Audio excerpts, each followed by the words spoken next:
Ya llevamos 5 semanas en una serie que nos está enseñando que las cosas más espirituales que podemos hacer verdaderamente son las cosas más simples. Por lo menos eso es lo que esperamos que ustedes estén recibiendo de esta serie. Y yo les confieso que el mensaje de hoy es importante completamente. Desde el principio hasta el final es importante, pero yo tengo este deseo de llegar al final. Tengo este deseo de llegar al final porque hay alguien que creo que hoy necesita escuchar ese final. Creo que todos necesitamos escuchar de todo. Pero yo creo que voy a romper el récord de predicar rápido. O sea, algunos de ustedes van a estar en serio, va a las millas, pero es porque quiero llegar al final. Dile al que está a tu lado, es que quiere llegar al final, es que quiere llegar al final. Ok. Así que hoy vamos a hablar bajo el tema de comiendo juntos. Y vamos a redescubrir la profunda espiritualidad que existe cuando nos sentamos a comer alrededor de la mesa. Y ese es el mensaje de hoy. Pero no está desconectado a la serie. La semana pasada leíamos en Romanos capítulo 12, verso 9 en adelante, que el amor debe ser sincero, que aborrezcan el mal, que aférrense al bien, ámense los unos a los otros. Esta es la visión de Pablo, de una iglesia que es completamente humana, pero profundamente espiritual. Y leíamos ese verso, el 10, que decía que debíamos honrarnos mutuamente. El verso 12 dice: alégrense en la esperanza, muestren paciencia en el sufrimiento, perseveren en la oración. Y específicamente este es el verso en el que vamos a estar hoy. La segunda parte dice: ayuden a los hermanos necesitados y practiquen la hospitalidad.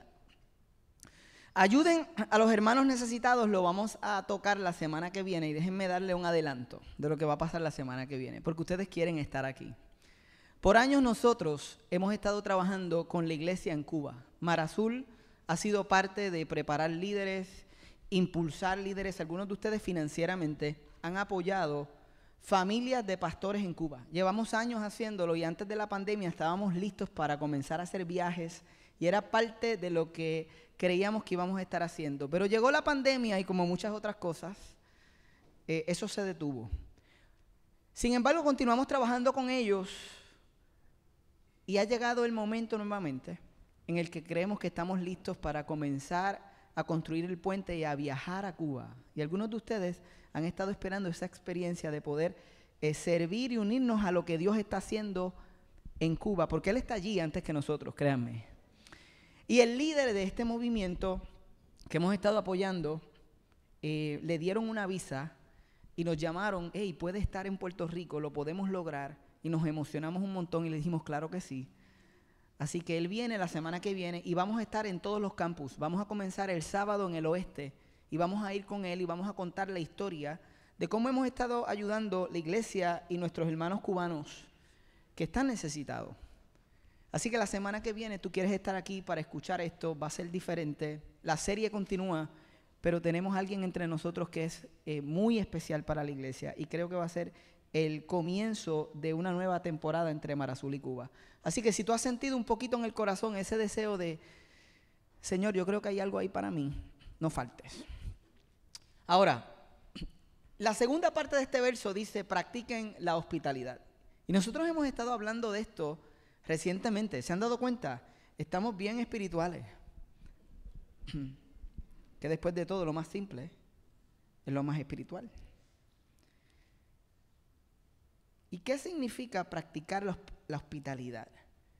Y esta serie la comenzamos en Juan 13 con Jesús lavándole los pies a los discípulos en la última cena. ¿Se acuerdan de eso? En ese momento, en esa escena, Juan capítulo 13, no aparece la palabra hospitalidad, pero están teniendo una cena y al final Jesús termina haciendo un acto de hospitalidad vivida y de servicio.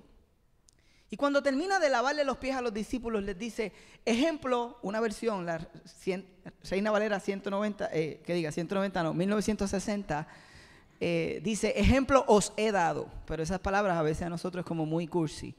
La nueva versión dice que Jesús dijo: yo hice esto para que ustedes vayan y hagan lo mismo. Y le dice a los discípulos, hagan esto que yo he hecho. Pero no se refiere solo a lavarle los pies, sino se refiere a la idea de reunirse alrededor de la mesa. Y ellos le hicieron caso y llegamos hoy a nuestro verso, Hechos capítulo 2, verso 42 en adelante.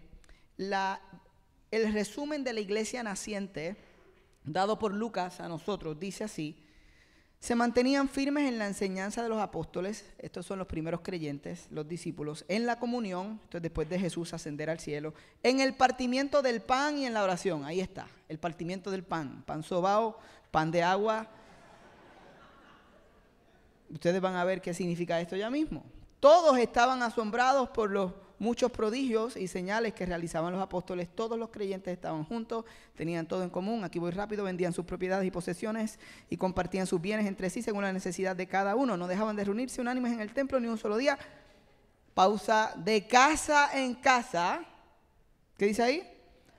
Partían el pan y compartían la comida con alegría y generosidad. Lo voy a dejar hasta ahí.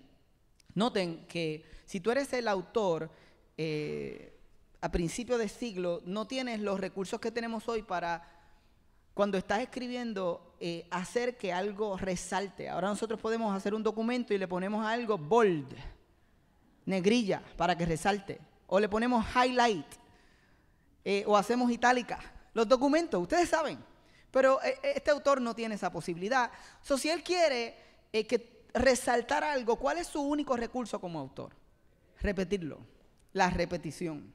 Y en este resumen de la iglesia naciente, la única práctica que aparece 2 veces, que se repite, es el partimiento del pan. En otras palabras, ellos comiendo juntos. Y es que el autor quiere que nosotros veamos lo siguiente: que la iglesia, escucha bien, la iglesia es igual a un grupo de seguidores de Jesús comiendo juntos.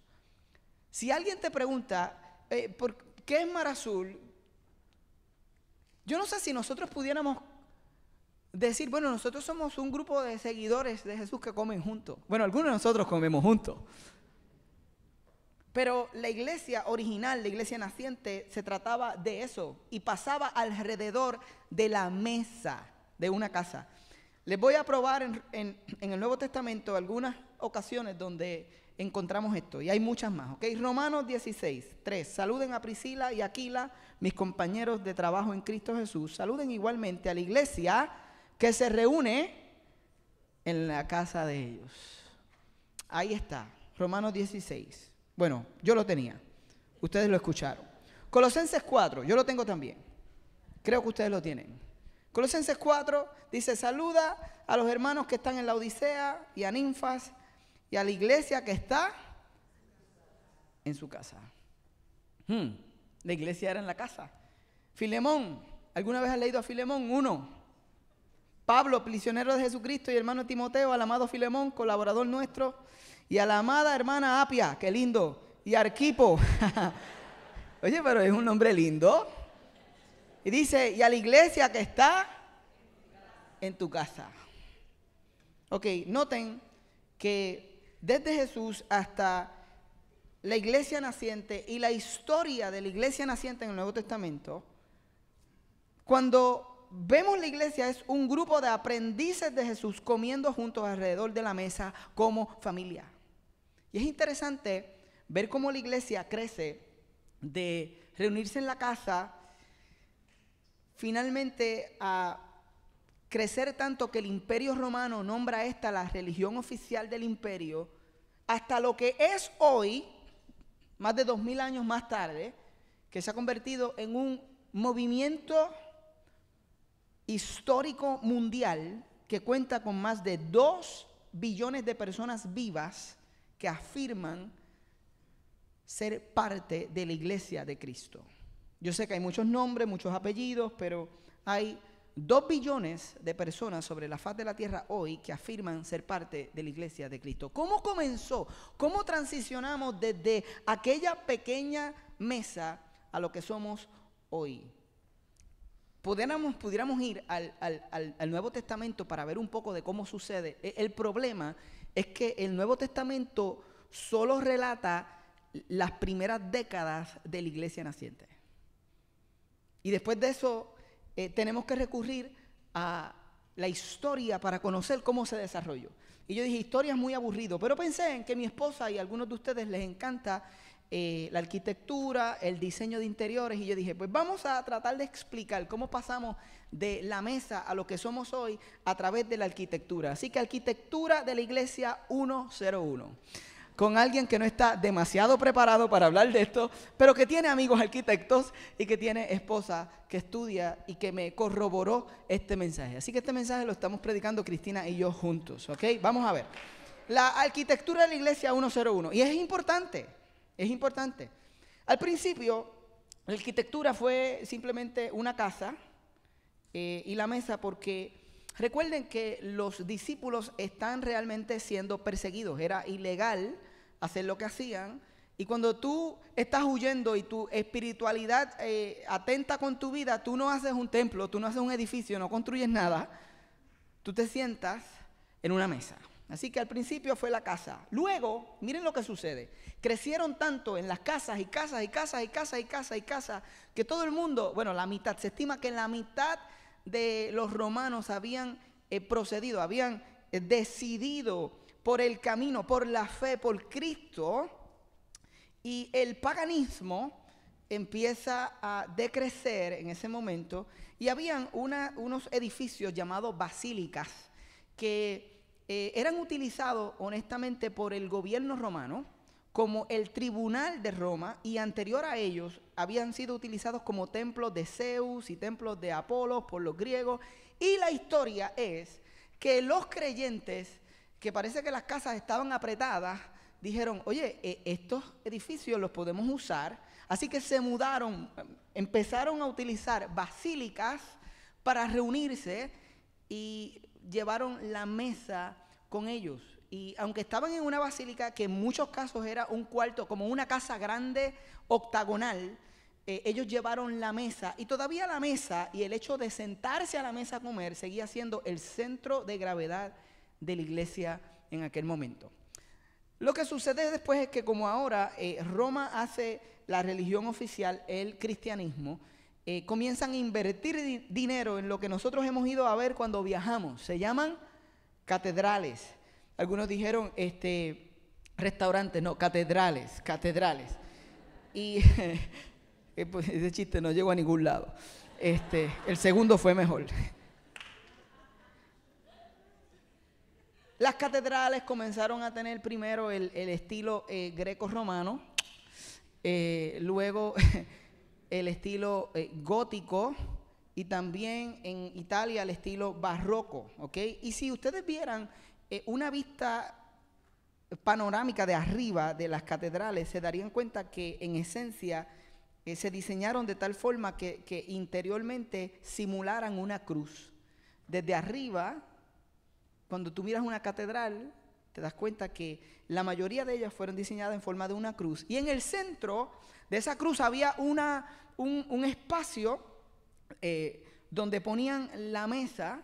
Y este es el punto en la historia de la iglesia, que ya no se hacía la cena y toda la comida, sino que pasó a ser un bocado de pan y un trago de vino, y dejamos de hacer toda aquella cena. Y yo no estoy diciendo, este no es un mensaje para decir si eso estuvo bien, si estuvo mal, estoy contando la historia, arquitectura 101, ¿ok? Ahora, la mesa está ahí, pero ya no se come alrededor de eso. Y con el tiempo llegamos al siglo XVI, voy rápido. Y el siglo XVI ocurre la Reforma Protestante. La iglesia ahora puede leer la escritura que antes solo podían leer algunos sacerdotes y algunas personas en latín. Ahora puede leer en su propio idioma, y la iglesia, las personas retornan a la escritura y a la palabra.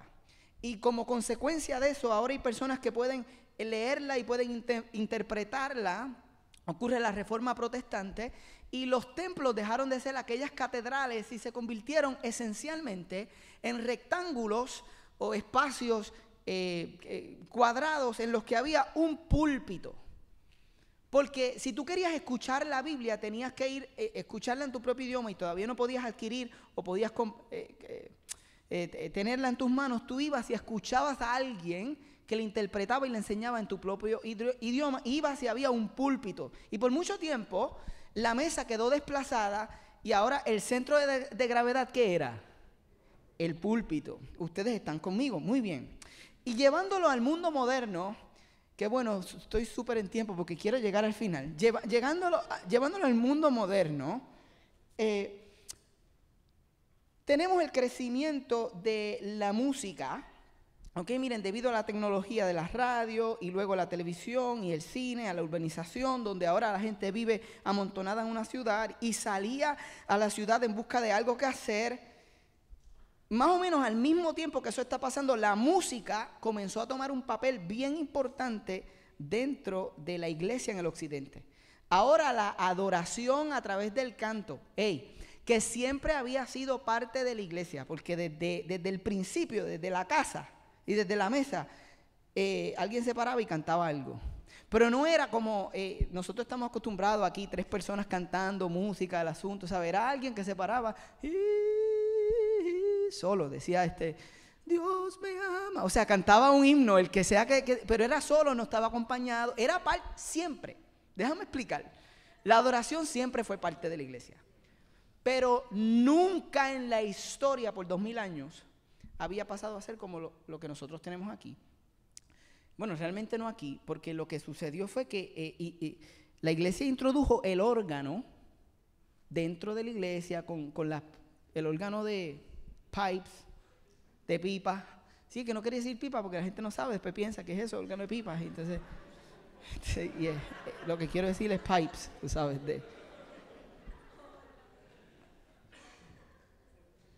Y algunos dicen, wow, porque esto es lo que pasa, nosotros miramos la iglesia con órgano y todo, y para nosotros hoy, algunos pudieran pensar, eso es como old school. Realmente en la historia de la iglesia, esto nunca había pasado, eso es new school. Eso es una nueva idea que comenzó a pasar a principios del siglo. Y entonces, a medida que la música va tomando también importancia y lo queremos hacer bien, y queremos que las personas nos escuchen, más personas ahora empiezan a venir a iglesias más grandes, cada vez con más miembros, pues se creó arquitectónicamente lo que conocemos hoy como la iglesia en forma de teatro, en un aspecto real. Esto hoy ante nosotros aquí es una iglesia en forma de teatro. Hay una audiencia y hay una plataforma. Ya no solo se trata de un púlpito, se trata de una plataforma. Y la plataforma en sí misma, completa, pasó a ser el centro de gravedad de la iglesia. ¿Están conmigo? 101. No estoy diciendo que esté bien, que esté mal, estoy diciendo lo que pasó. Mi punto es que hay cosas que para ti son normales en la iglesia moderna que no siempre fueron normales. Como por ejemplo, cientos de personas sentadas frente a un escenario. No estoy diciendo que es malo, estoy diciendo que esto nunca antes había pasado en la historia de la iglesia hasta los últimos siglos. Pero esto dice algo interesante, porque cuando tú vas a lugares donde la iglesia no puedes tenerla y no puedes hacer edificios libremente, y vas a lugares comunistas como Cuba, la iglesia en esencia todavía se reúne ¿dónde? En las casas. Y aquí venimos nosotros la semana que viene a escuchar cómo la iglesia crece sin edificio a través de las casas. Y en lugares donde la iglesia no es legal o se ve como algo que el gobierno no quiere, los creyentes todavía se reúnen alrededor de la mesa, lo que me hace pensar lo que siempre he dicho, y es que la iglesia no son los edificios, son las personas. Si tú puedes decir eso, tú has estado aquí en Mar Azul algún tiempo. Yo me siento orgulloso de esa enseñanza, que la vivamos, que la creamos, porque la iglesia no son los edificios, son las personas. Y también dice que por definición la iglesia son aprendices de Jesús viviendo en familia. Incluso, ¿ustedes quieren saber cómo le llamaban esa iglesia naciente aquel primer momento en el que ellos se reunían en sus casas? Le llamaban el ágape. Ágape era una de las palabras que se utilizaba en griego para amor. Está el amor ágape, filio, eros. La historia es que lo que significa es ágape, es la fiesta del amor. ¿Tú sabes cómo ellos le llamaban a cuando se reunían a celebrar a Jesús la fiesta del amor. ¿Cómo le llamamos nosotros hoy a lo que hacemos? Servicios. Es que las palabras no hacen el favor, porque es como, servicio es como que se espera que el pastor le sirva, le dé servicios a los consumidores creyentes que vienen. En lugar de vernos como vamos a la fiesta del amor, en la que todos juntos vamos a celebrar al Dios creador, que nos amó y nos invitó a la mesa. Qué diferente. Sigo diciendo, y lo llevamos diciendo hace años ya, hace como 3 años, que la iglesia no es lo que sucede el domingo, sino que el domingo todos nos reunimos para celebrar lo que Jesús hizo en medio de su iglesia durante la semana. Porque tú eres la iglesia. Tú y yo somos la iglesia. ¿Qué hizo Jesús en tu vida en la semana que tú tienes las ganas de celebrar? Y cierto, venimos aquí y somos equipados, pero venimos aquí para ser enviados nuevamente a ser la iglesia. Nosotros venimos y nos reunimos como iglesia. Cuando usamos el lenguaje voy para la iglesia, realmente deberíamos decir voy a reunirme con la iglesia. Porque el que está al lado tuyo es iglesia. Somos la iglesia. Y este es mi punto, que la práctica de sentarnos a comer juntos la hemos perdido dentro de la iglesia y que necesitamos recuperarla, porque una fe sin mesa es una fe inestable. Una fe sin mesa es una fe de alguien que está siguiendo a Jesús, pero no tiene una mesa en la que se sienta y puede comer y compartir acerca de quién es Jesús en su vida. Leonard Sweet, él escribe un libro, un tremendo autor, escribe un libro que se llama From Table to Tablet, de las mesas a las tabletas. ¿Tengo que explicarlo? Todo el mundo sabe lo que estamos hablando, ¿cierto? De la mesa cara a cara al aparato electrónico. Y en este libro y en otros se explora el asunto de cómo el descuido de esta práctica en nuestras iglesias también se refleja en nuestras comunidades. Y él tiene razón. No solo se ha perdido dentro de la iglesia, se ha perdido en nuestra sociedad moderna. Yo leí un artículo, bueno, realmente varios, sobre la importancia de comer juntos, preparándonos para este mensaje. La importancia de comer juntos. Y en estos artículos la data es increíble, donde enseña la relación que existe entre y los beneficios que tienen aquellos hijos y aquellos niños que en su casa se comen la mesa en comparación con aquellos que nunca tuvieron una mesa en la que se pudieron sentar. Y es increíble, cosas como el 40%, miren esto, las familias que no comen juntos con regularidad tienen un 40% más probabilidades de ser obesos. Así como de tener riesgo de embarazo adolescente, abuso de droga y alcohol, depresión y ansiedad. Mientras que los niños y las familias que comen juntos, y algunos aquí están diciendo, espérate, nosotros comemos, mamá. ¿Sabes dónde estamos nosotros? No quiero esto. Y esto es serio. Las familias que comen juntos de manera regular tienen tasas más bajas de todo lo que ya acabo de mencionar.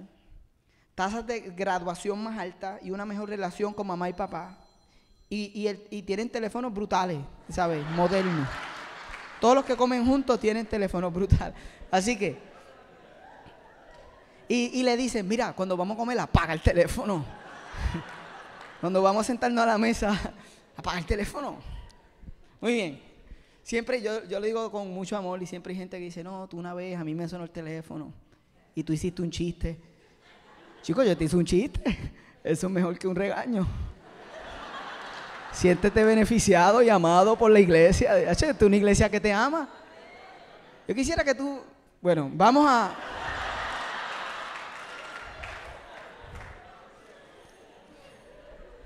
Es serio, miren, para nuestra sociedad la idea de comer juntos está tan out of...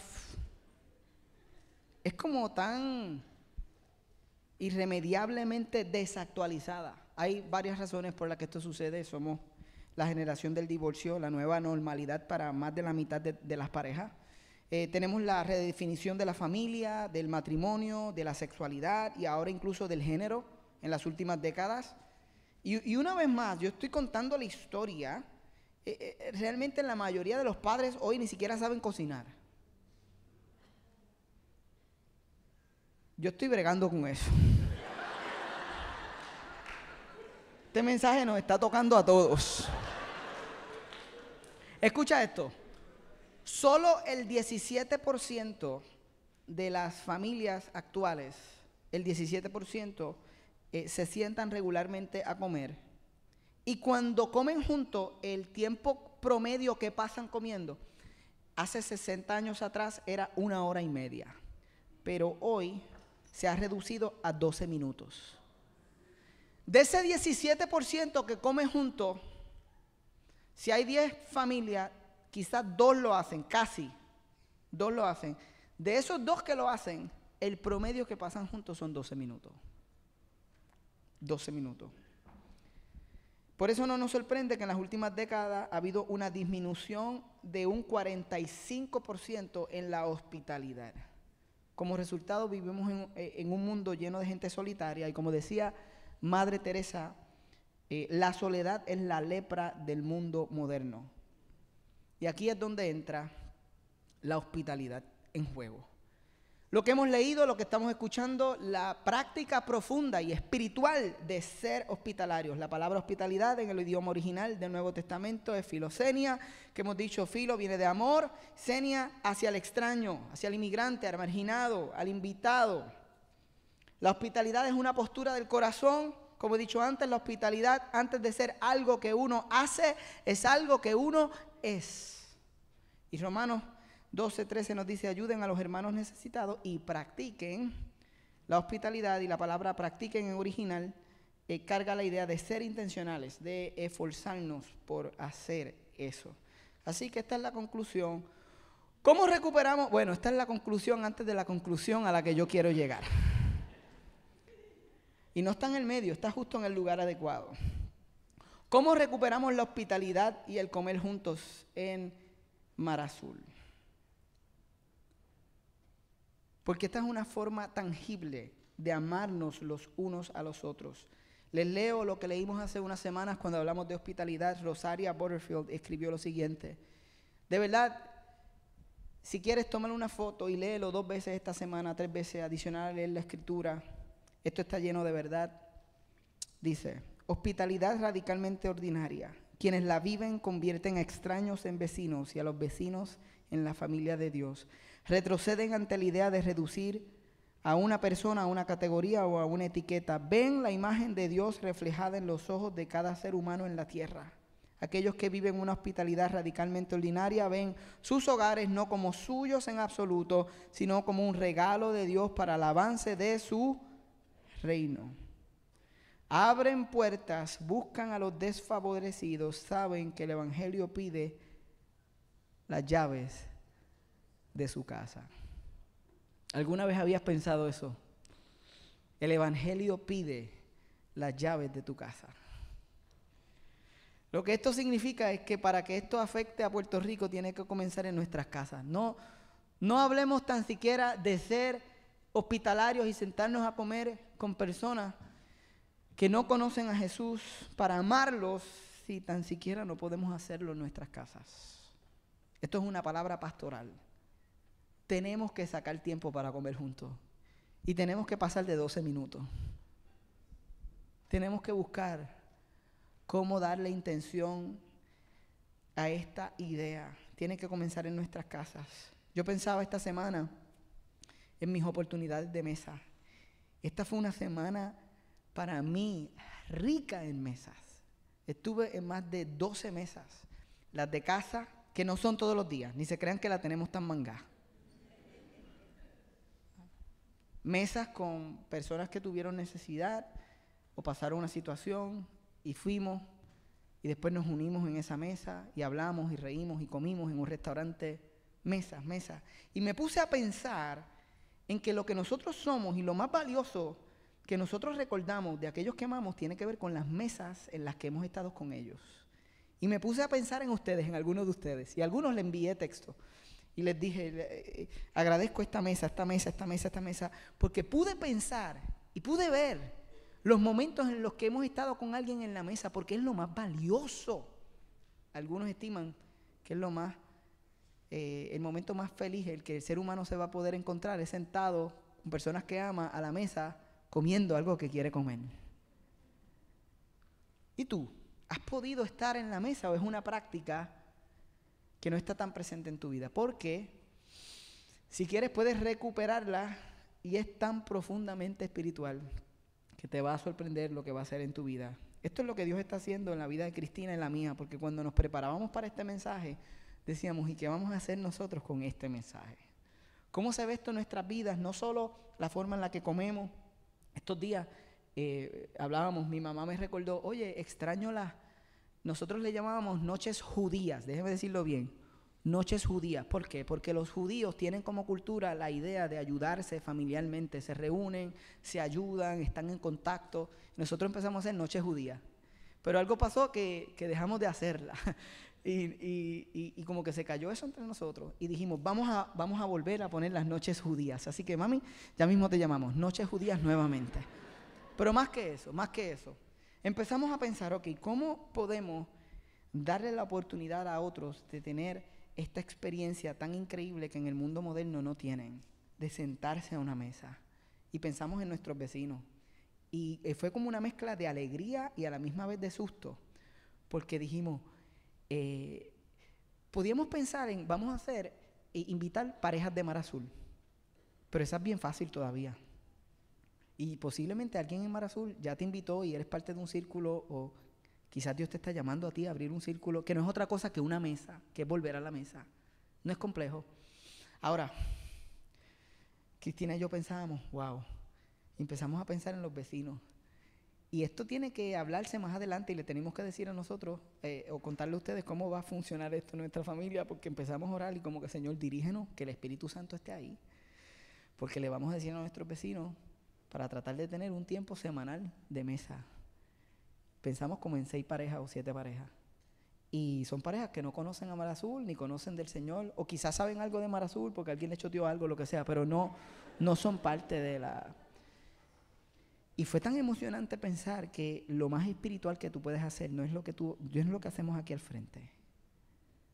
No es predicar, no es que mis vecinos un día me digan, mira, alguien me envió un mensaje tuyo, gracias por ese mensaje. No. Lo más espiritual es que esos vecinos puedan estar en casa sentados y que le hagamos un pan con mantequilla de los primos. Y mientras le demos el café, tú sabes, abramos nuestras vidas y ellos abran la de ellos. Y Cristo se muestra entre nosotros y empiecen a ser amados. Y nosotros dejarnos amar, porque eso es lo más espiritual. Esa es la iglesia por definición. Entonces el reto está que en lugar de predicar de aquí al frente y bien brutal y qué sé yo qué más, vamos a tener que decirle a la iglesia cómo nos fue esto. Así que pendiente al follow-up de este mensaje, practicando la hospitalidad 2. Frustraciones, dolores y todo lo que viene. Y a la misma vez bendiciones, experiencias, cómo Dios se ha mostrado. Así que yo creo que hoy el Señor te está invitando a ti también. Y en el oeste hicieron algo y fue que comisionaron a las personas. Y hoy vamos a hacer lo mismo aquí. El pastor Yasmanis me decía, hoy compartió el mensaje Cristel. Yo creo que es una pareja que vive mesas. Y aquí hay muchos de ustedes que saben que esta es una pareja que lo vive de una manera muy real. Y allí Cristel pudo compartir con la iglesia y dicen que la iglesia estaba tocada. Y a mí me encanta que la iglesia esté tocada por mensajes que tienen que ver con algo tan sencillo como sentarnos a comer a la mesa. Porque yo te puedo decir aquí tantas otras cosas que te inflan y que te hacen sentir, pero tú lo llevas allá afuera y realmente nada cambia. Porque todo es un bluff. Pero esto no es bluff. Y allí ellos oraron y comisionaron a las personas que dijeron que sentían que Dios los estaba invitando a ver cuál era su mesa. Porque este es el asunto, tu mesa pueden ser tus compañeros de trabajo. Tu mesa pueden ser aquellos que ves todos los días. Tu mesa puede ser aquellos que sirves todos los días. Pero ¿cuál es tu mesa? ¿Y a qué mesa el Señor te está llamando? Porque lo más espiritual que tú puedes hacer es comer con alguien. Y abrir tu vida y recordar a Jesús. Porque Él dijo, esto es lo que quiero que hagan, se reúnan y me recuerden. Y aquí llegamos al final y son las 7 y es perfecto. Es perfecto. Porque yo quiero leerte la historia en el Antiguo Testamento que más claro yo veo, bueno, una de ellas, hay otras, pero una de las más claras que yo veo, lo que Jesús hizo por nosotros. Y es la historia de un hombre llamado Mefiboset. ¿Ok? Algunos de ustedes dicen, porque conocen quién es Mefiboset. Yo te lo voy a hacer bien corto. Mefiboset es el hijo de un rey. Bueno, realmente del príncipe. Su abuelo Saúl era el rey de Israel. Su papá Jonatán era el próximo al trono. Y en una batalla, el rey muere y muere su papá. Y cuando eso sucede y mueren los dos, ¿quién es el próximo heredero? Él. Instantáneamente, por muerte de su abuelo y de su papá, él se convierte en el rey. Pero la niñera que lo tiene o que lo cuida, él tenía 5 años de edad, ella lo está cuidando, se entera de la noticia de que han matado a su abuelo y a su papá, y ella piensa muy bien, ella dice, ahora van a matar a Mefiboset, porque Mefiboset es el rey, el legítimo heredero. Así que se pone nerviosa y dice la escritura en Samuel que ella sale corriendo y tiene un accidente y lo deja caer, y cuando lo deja caer, Mefiboset queda lisiado de los pies, de ambos pies. No sabemos exactamente qué es, pero creemos que él no puede caminar bien. Él quedó lisiado de los pies. Y dice la escritura que él vivió toda su vida lejos del palacio, en un lugar llamado Lodebar. Y aquí es que yo voy a leer y les termino la historia, ¿les parece? Esto es para alguien. El rey David averiguó si había alguien de la familia de Saúl, porque ahora David, el que cantaba salmos y el que mató al gigante, ¿se acuerdan de David? Ahora David es el rey, estamos ahí. Y cuando él es rey, él dice, ¿habrá alguien de la familia de Saúl a quien pudiera beneficiar en memoria de Jonatán? Y como la familia de Saúl había tenido un administrador que se llamaba Siba, mandaron por él. Cuando Siba se presentó ante el rey David, este preguntó, ¿tú eres Siba? A sus órdenes, respondió. ¿No queda nadie de la familia de Saúl a quien yo pueda beneficiar en el nombre de Dios? Volvió a preguntar el rey. Sí, todavía le queda a Jonatán un hijo. Esto vino con el secreto, que está tullido de ambos pies. Le respondió Siba al rey. ¿Y dónde está? Preguntó el rey. En Lodebar. Vive en casa de Maquir, hijo de Amiel. Entonces el rey David mandó a buscarlo a casa de Maquir, hijo de Amiel, en Lodebar. Cuando Mefiboset, que era hijo de Jonatán y nieto de Saúl, estuvo en presencia de David, se inclinó ante él, rostro en tierra. Imagínense, se postró ante el rey. ¿Tú eres Mefiboset?, preguntó David. A sus órdenes, respondió él. Y estas palabras del rey son importantes. Él dice, no temas. Porque él tiene temor. Él tiene temor que lo mandaron a buscar porque se enteraron. Le van a cortar la cabeza. Pues en memoria de tu padre, Jonatán, he decidido beneficiarte. Voy a devolverte todas las tierras que pertenecían a tu abuelo Saúl. Y de ahora en adelante te sentarás a mi mesa. Mefiboset se postró y dijo, ¿y quién es este siervo suyo para que usted se fije en él si no valgo más que un perro muerto? Fíjense la visión de él mismo, de donde había crecido, de lo que le había dicho Maquir. Pero me encanta porque cuando tú tienes una identidad equivocada delante del rey, él tiene la autoridad de devolverte la identidad o refrescarte la identidad. Así que David llamó a Siba, al administrador de Saúl, y le dijo, mira, esto lo hace para recordarle a Mefiboset quién es él, porque él está diciendo, yo no valgo un chavo. Y el rey dice, no, te voy a explicar. Siba, todo lo que pertenecía a tu amo Saúl y a su familia se lo entrego a su nieto Mefiboset. Te ordeno que cultives para él la tierra y que guardes la cosecha para el sustento de su casa, que te ayuden tus 15 hijos y tus 20 criados. En cuanto al nieto de tu amo, siempre comerá en mi mesa. tu servidor hará todo lo que mi señor el rey me ordene, respondió Siba.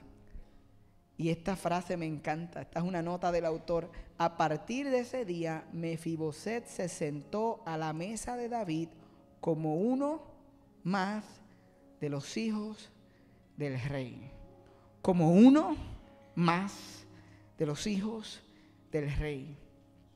Toda la familia de Siba estaba al servicio de Mefiboset, quien tenía un hijo pequeño llamado Micaías. Ahora su hijo es beneficiado. Y termina diciendo la realidad: tullido de ambos pies, Mefiboset vivía en Jerusalén, pues siempre se sentaba a la mesa del rey. Porque esta es la historia. Cuando él vino a la mesa, él no recibió un milagro para sus pies. Las consecuencias de la vida que había tenido que vivir todavía lo acompañaban. Pero ahora su identidad había sido restaurada.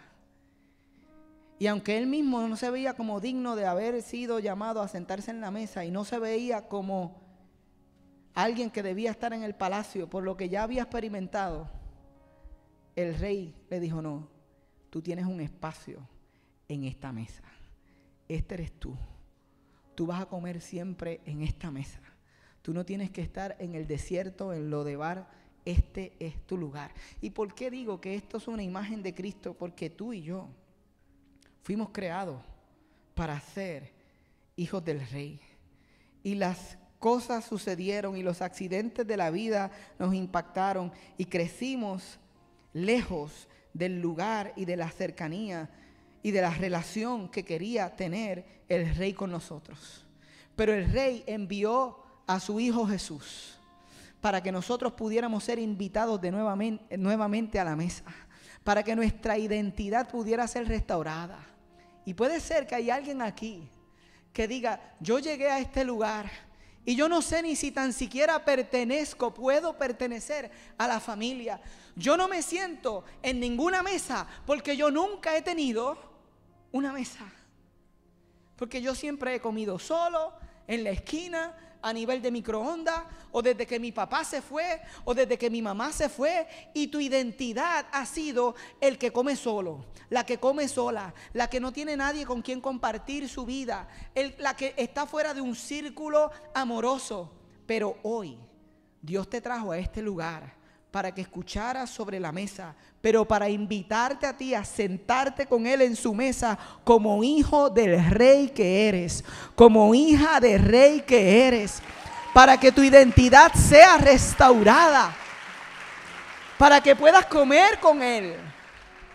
Así que hoy, ¿qué tal si tú te pones de pie conmigo ahí donde estás? ¿Y qué tal si tenemos un momento donde nosotros somos como Siba, que presenciamos el llamado del rey, y tú puedes acercarte a Jesús no como quisieras estar,